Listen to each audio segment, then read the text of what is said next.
Ayan, Densable, shoutout sa'yo, no? Sa kapatid natin si Densable. Ayan, pa-subscribe po, no, kay Densable. Shoutout pala muna sa ating si Reza Force Family. Nag-love shoutout si Reza Force Family. Sa M. Cervera Forever. Ayan, kasalukuyang nagse-celebrate si Ma'am Jen ng birthday. Happy birthday, Ma'am Jen. Beke naman. Oh, nasa bakasyon sila ni Boss Mike. Nakita nyo naman, di ba? Nandun ulit sila sa pinagbakasyonan namin.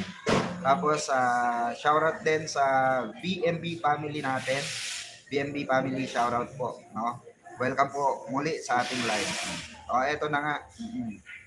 Daddy Magalong is your topic. Yes, si Daddy Magalong. Hindi nga hindi nga mapagtanggol na maayos nila Atty. Libayan di ba? Si Atty. Libayan mismo wala siyang mailatag. Wala mailatag si Atty. Libayan. Na ano po? Na mga magagandang nagawa ni Magalong sa Baguio. Puro banat ng banat kay Yusek Claire Castro, di ba? Banat ng banat kay Auntie Claire. Si Yusek Claire, alam nyo naman palaban yan. Di sinasagot sila sa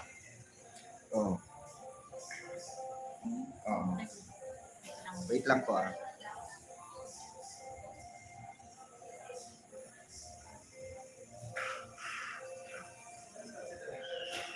Diba? Bumabanat sa mga live niya. Palaban.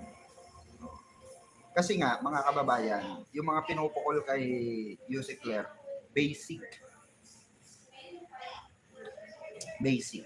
Diba? Napaka-basic sagutin. Kahit nga tayo nasasagot natin si Magalong sa sila Libayan diba? Sa mga binabato nila kay Yusek Claire.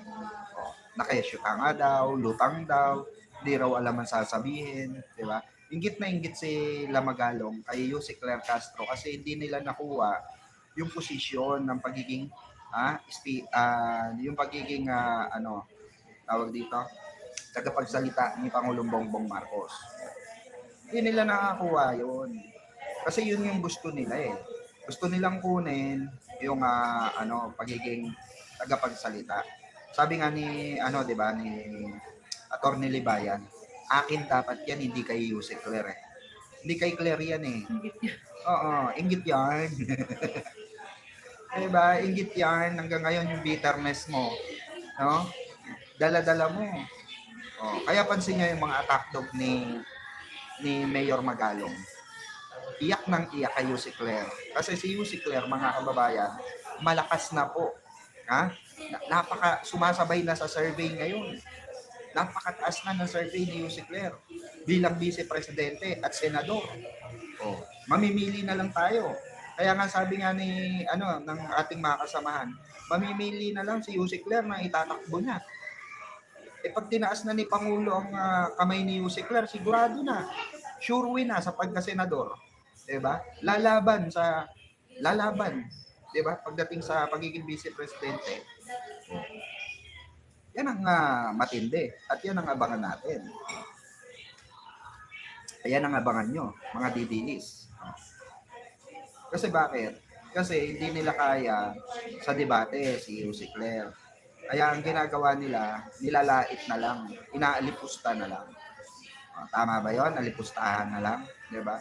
Kasi hindi naman nila, ito ang pinagtataka ko sa mga bataan ni Magalong Bakit panay sila tirada ng personal kay Yusek Claire? Hindi naman yun yung issue.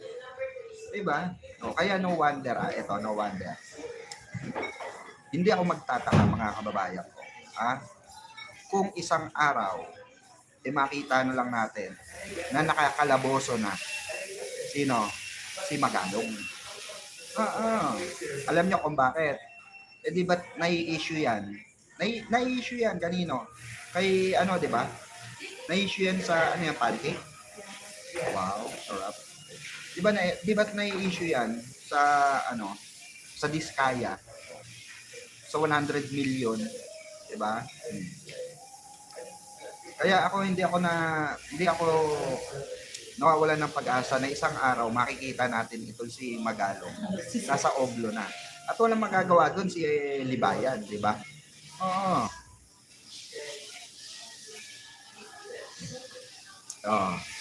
I am Batman. Shout out sa'yo, I am Batman.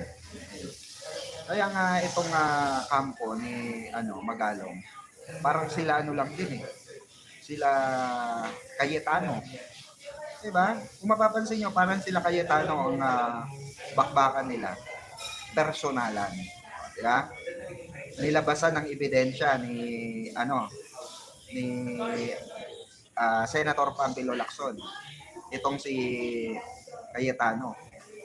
Di ba tinatake ng personal si Natake ng personal si Senator Lacson kasi nga listado sila. Tapos sasabihin ni Cayetano, wala ka makikitang baha dito, wala ka makikitang rito, tayo na bambaha nga. Huwag na tayo paka-ipokrito, 'di ba? Huwag nang paka-ipokrito, Alan Peter Cayetano, kasi ikaw napaka-ipokrita mo ipokrita pala. Ayaw mo na lang aminin na may pagkukulang din kayo. Diba mga kababayan, wala namang masama kung aamin sila na may pagkukulang sila sa distrito nila. Diba? Yung asawa niya. Oh. Diba? May mga nakita nga ako dyan, yung sa mga diskaya. Oh. Sa mga diskaya yung kontraktor, mga kababayan. Diba? Oh, I am Batman, all goods bro. Good afternoon, boss. Shout out. Ayan, ma'am Boy Sira. Shout out Boy Sira.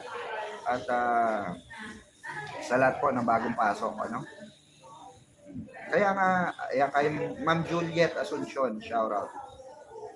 Kaya ako hindi ako nagtataka mga kababayan.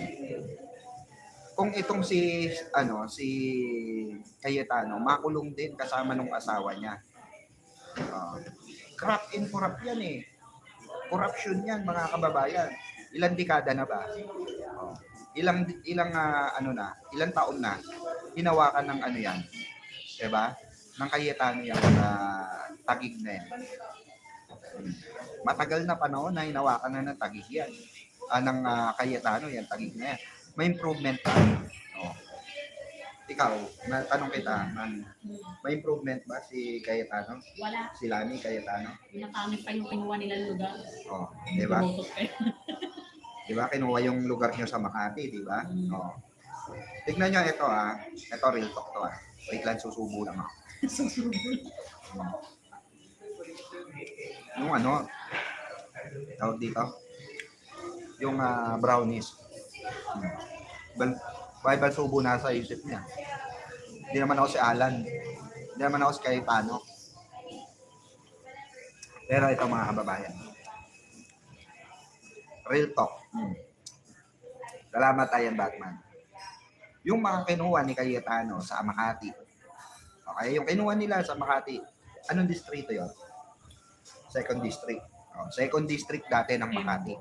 Mga Embo. Lahat po, eto real talk to lahat ng mga ron, ng mga nabiyayaan ng lupa, ng bahay at lupa noong panahon, noong araw. Nung nasa under Makati pa po ang mga Embo. Alam to, shoutout sa mga West Rembo, East Rembo, Comembo, South Rembo, Sembo, yan. Shoutout sa inyo. Alam ko, Barangay Rizal, alam ko, marami na sa inyo ang nagbenta ng property. Real talk yan, di ba? Alam niyo kung bakit? Misis ko kasi, taga Makati to. Nung kinuha ng Tagig, ang mga Sembo, yan District 2, nawala na po sila ng gana. Mismong tatay ng asawa ko, retired army. Sa kanila yon, hindi pa develop ang Makati noon. Hindi pa develop ang putik-putik pa yon. Okay, kasi kampo nga Unang-unang bahay doon yung sa biyanan ko. Yung biyanan ko lalaki. Kasi army nga So, meron silang bahay ron, binigay ng gobyerno nung panahon ni Marcos. Okay? Ngayon po, binenta na. Dahil bakit? Dahil po, nawala na yung benepisyo nila na binibigay ng Makati noon. Real talk yan. Real talk yan. Ang daming mag-a-agree sa akin dito ng mga taga second district. Alam ko kung saan kayo nakiki-address. Di ba? Para lang, alam nyo ba ginagawa ng mga taga-Taguig? Yung iba sa Taguig, nakiki-address sila sa kamag-anak nila na taga Makati. Para yung benepisyo ng Makati ay napagpapatuloy na ibinibigay sa kanila. Yan ang mahirap kasi sa Taguig. Sa mga senior, estudyante. Especially daw sa senior at estudyante. Which is totoo, ang daming tinanggal. Kaya dapat talaga, ito maimbestigahan ko ni Senator Pampilo Lacson, itong mga bagay na to. Diba? Maimbitahan itong sila ni Cayetano sa Blue Ribbon Committee. Kasi hindi lang naman... Nag-vlog na rin yun. hindi, nag-vlog na rin ba? Oy, Mayor, maya ka naman. Bago ka mag-vlog, kasi kasuhin mo muna yung mga nagkakandamatay dyan sa inyo. Dahil dyan sa mga pag-responde ng mga ospital nyo. Isang-isa po yan sa problema namin. Yung panahon na nandun kami. Ospital. May kwento lang ako Si Mrs. Dinala ko po, na high blood kasi ito, tumaas yung hypertension niya. Ngayon, mga kababayan, tumaas yung dugo niya, hinatid ko po siya, dinala ko sa Taguig General Hospital. Diyan sa C6. Along C6. Search nyo, Taguig General Hospital. Ito sa sobrang, syempre emergency, dinala ko sa emergency. Nag-bleeding siya non-stop. Sumusuka na rin. Ngayon, mga kababayan, napansin namin dito sa Taguig General Hospital, meron siyang nakalagay doon, Pag-ibig credited. Pag-ibig credited. PhilHealth pala. Accredited. PhilHealth accredited. Nakalagay doon. Ngayon, nung magbabayad na ako, dahil tapos na CT scan na si Mrs., alam nyo ba, pagdating ko doon sa billing, sabihin ba naman sa akin walang PhilHealth. Inaasikaso pa raw yung PhilHealth nila. Gangster. Ano naman? We do that better than anybody. I bet you got it twisted, you don't know who to trust. So many player hating niggas trying to sound like us. Say they ready for the front, but I don't think they know it. Straight to the depths of hell is where them cowards going. Well, all you still down, nigga, holler when you see me. And let these devils be sorry for the day they finally free me. I got a caravan of niggas every time we ride.